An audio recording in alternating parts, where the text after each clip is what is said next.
তুমি হলে আমার দুঃখের কারণ, আমার কান্নার কারণ। এ তুমি কি বলছো মা? আমি এমন কি ভুল করেছি? তুমি দিন দিন আমার দুঃখের কারণ হয়ে দাঁড়াচ্ছ শনি। তোমার জন্য আমাকে অপমানিত হতে হচ্ছে। মা, শনি, তোমার পিতা তোমার উপর প্রসন্ন নন, কারণ না তো তুমি ওনার কথা শোনো আর না ওনার সাথে সময় কাটাও। আর তাই উনি ওনার সমস্ত মনোসংযোগ জমের ওপরেই দিয়ে থাকেন। যদি এভাবেই চলতে থাকে তাহলে জম অধিক জ্ঞানী হয়ে উঠবে, আর তোমাকে জমের মহানতা স্বীকার করে নিতে হবে শনি। আর তারপর দেববালকদের মধ্যে তুমি সবার প্রিয় আর থাকবে না। এই তুমি কেমন কথা বলছো মা? জ্ঞান কখনো শক্তির সম্মুখীন হতে পারে নাকি? জ্ঞানকে শক্তির সামনে নত হতেই হয়। আর জম, ও যতই জ্ঞান অর্জন করে নিক না কেন, আমার থেকে কোনোদিনই জিততে পারবে না। তোমার এই আচরণের জন্যই, এই আচরণের জন্যই সূর্যদেব তোমার উপর রুষ্ট।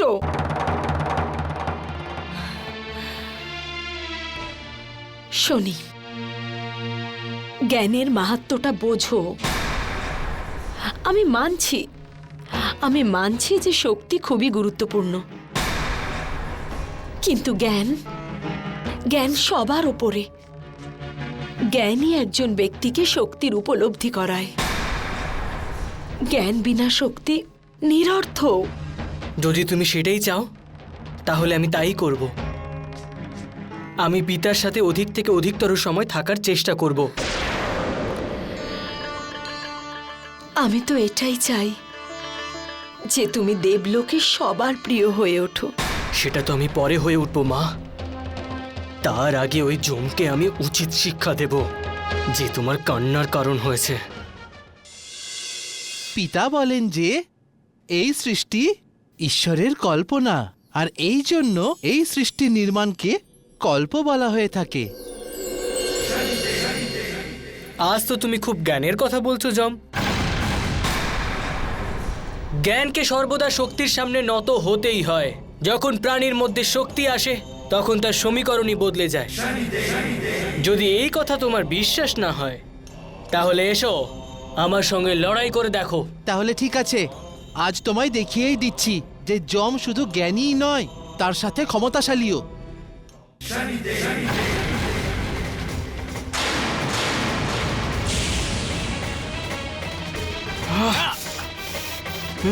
জম, ছাড়ো, সরে যাও। দাদা, দাদা ওঠো।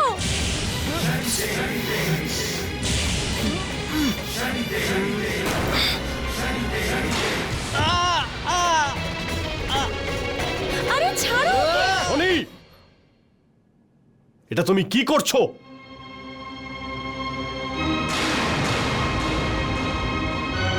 পিতা, আমি জমকে শুধু এটাই বোঝাচ্ছিলাম যে শক্তি জ্ঞানের থেকে বড় হয়। এতদিন তো তুমি জ্ঞান লাভ করা থেকে পিছিয়ে ছিলে, কিন্তু আজকে তুমি মূর্খের মতো কথা বলছো শনি।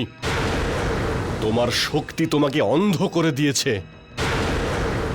জেনে রাখবে, শুধু শক্তিই থাকলে কিছু হয় না শনি। শক্তিকে সঠিক পথে চালনা করাটাই আসল। কিন্তু তোমাকে এই সমস্ত বুঝিয়ে কোনো লাভ নেই শনি। তোমার দুষ্টু মাথাতে এই সব কথা ঢুকবে না। কিন্তু পিতা, আমি তো কেবল শুধু... ব্যাস, আমি তোমার সঙ্গে আর কোনো কথা বলতে চাই না। এসো জম, তোমাকে বৃহস্পতি দেবের কাছে নিয়ে যাই।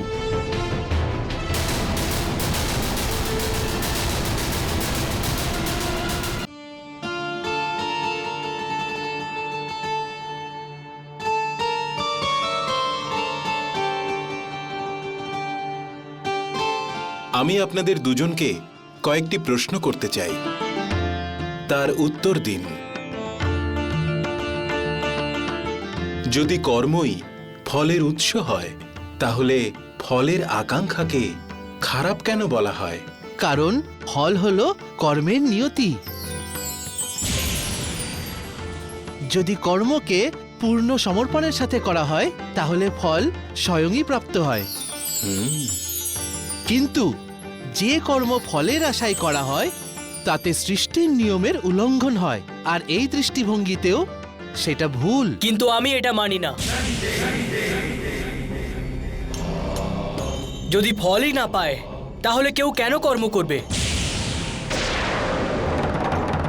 ফল পাবার কারণেই প্রত্যেকে নিজের কর্ম করে থাকে, আর এর জন্যে অনেক শক্তির প্রয়োজন। আমার বিবেচনায় যমের উত্তরই শ্রেষ্ঠ।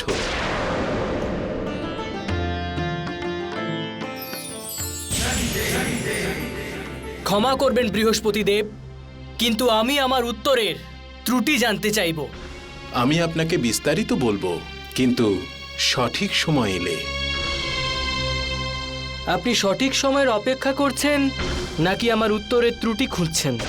আপনি সংযম রাখুন আর পরের প্রশ্নের উত্তর দিন। প্রথমে আপনি আমার একটা প্রশ্নের উত্তর দিন বৃহস্পতি দেব, যে জ্ঞানও কি এক প্রকার মানসিক শক্তি নয়?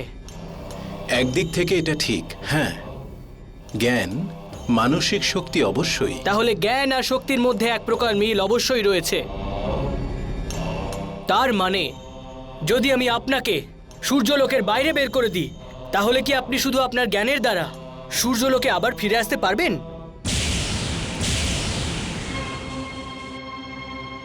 শনি,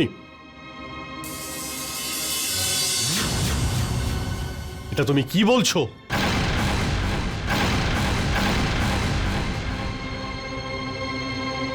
তোমার দেবগুরু বৃহস্পতির কাছে ক্ষমা চাওয়া উচিত। আমি কারোর কাছেই ক্ষমা চাইব না।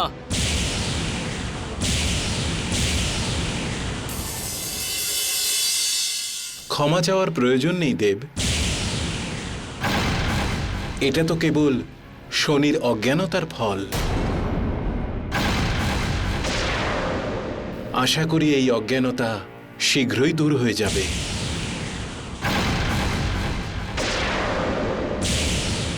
আমাকে অনুমতি দিন।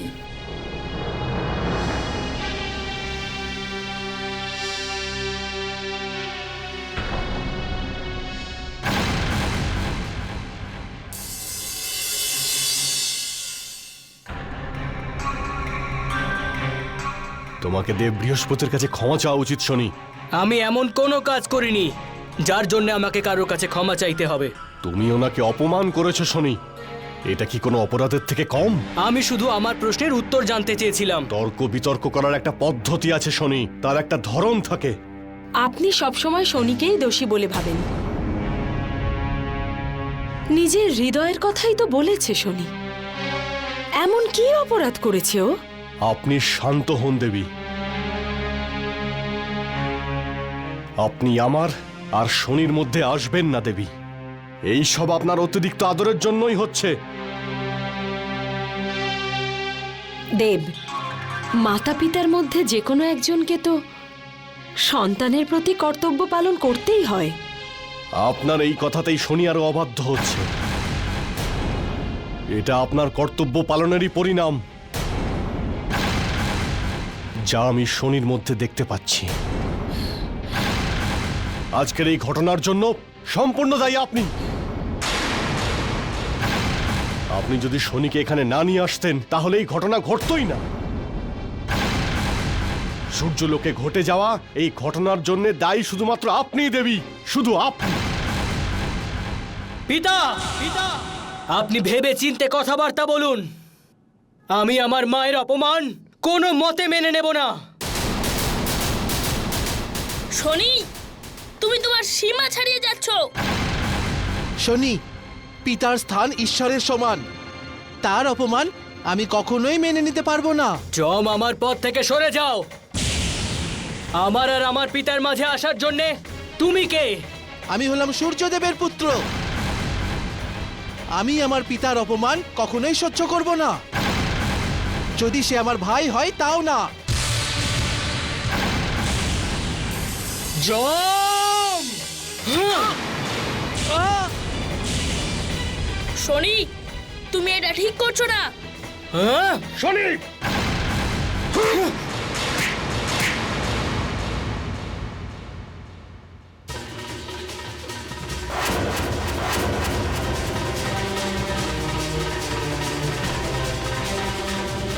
শনি, দূর হয়ে যাও আমার চোখের সামনে থেকে। আর কোনোদিনও তুমি নিজের মুখ দেখিও না আমায়। ঠিক আছে, ঠিক আছে পিতা, আমি চলে যাচ্ছি। এবার আমি এই অপমানের পর এখানে কিছুতেই থাকবো না। এবার আমি এখানে তখনই ফিরবো যখন আমি জ্ঞান আর শক্তিকে পুরোপুরি উপলব্ধি করতে পারবো।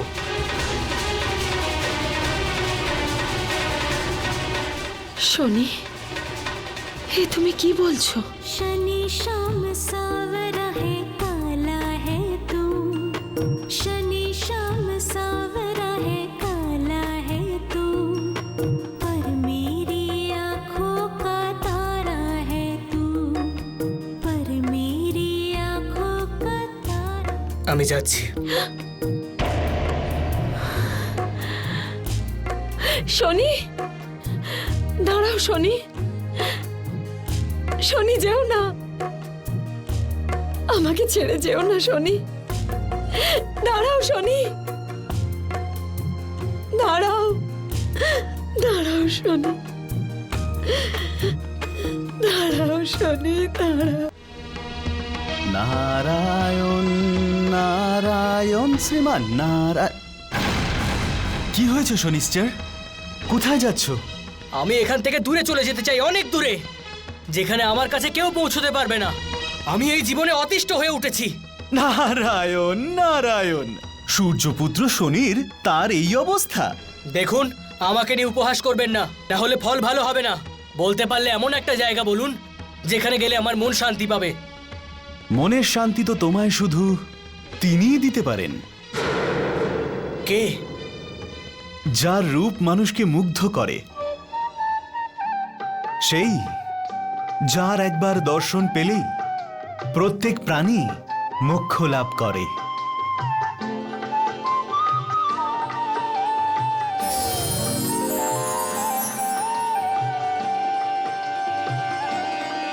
যাকে একবার দেখলেই প্রত্যেকের জীবনে আনন্দে ভরে ওঠে।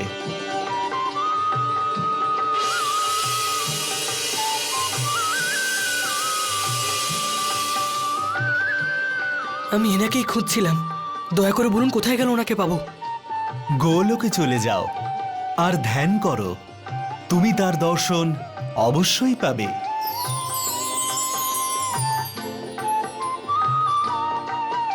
প্রণাম। নারায়ণ নারায়ণ।